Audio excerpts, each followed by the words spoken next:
Hi, hello friends. How are you? I hope you're doing well. I took the day off yesterday just because I needed it. I needed a day to just sleep. Okay. So, remember, we have that eclipse, that final eclipse in Pisces. After that Pisces, we should be okay for a while. Meaning we're no longer in the spotlight. It's time for the other signs to be dragged through the cosmos. So, next 48 hours, I split the deck and we get proposal and blast from the past.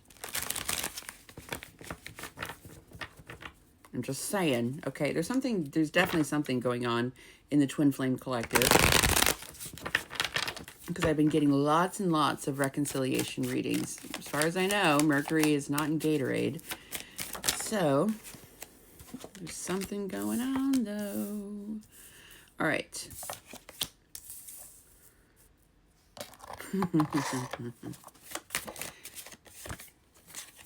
They always want to come back right when we find our light, right? It's almost like they can sense.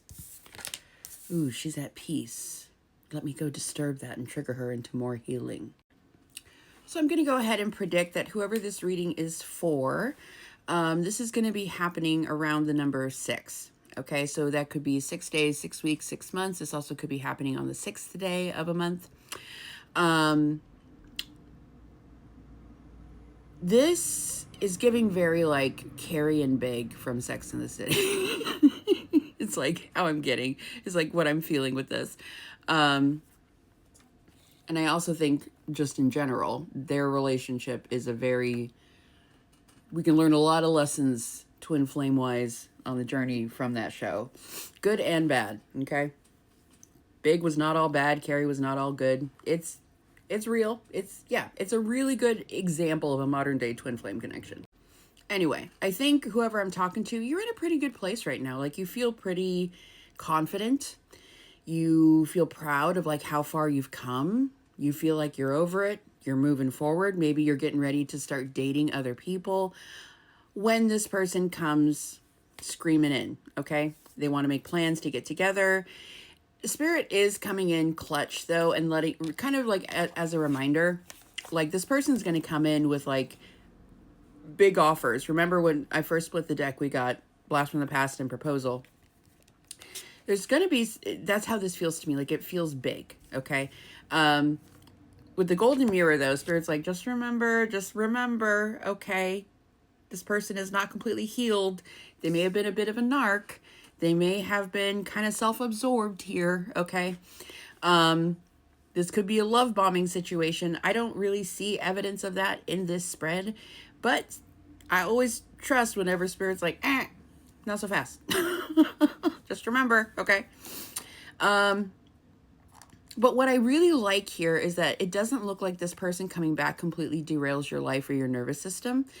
I think whoever I'm talking to, I think you're excited, you know? Ain't no shame in the game. Sometimes that toxic ex turns out to be the one, you know? I'm just saying. People change. It's possible. But you're not letting it kind of like destroy you or completely upset your life. In other words, you're not losing your identity simply because this person comes back into your life. Proud of you. Okay. We're learning. We're growing. All right. So I do see this connection going through some sort of a new phase or a reconciliation here.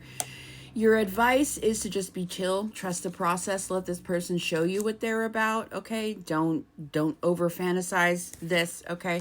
There is some sort of a tower moment coming in here where you are going to have to make a choice because we get lightning and hand of cards. You're going to have to take a chance or a risk. Excuse me. This is going to go one or two ways, just depending on your situation, okay? You're either going to take a chance/risk on this person or a chance/risk that you can find somebody better out there. Kudos to either one you choose. There's no wrong answer as long as you are safe and taking care of yourself. Then we get reckless and sunglasses. Yeah, this person.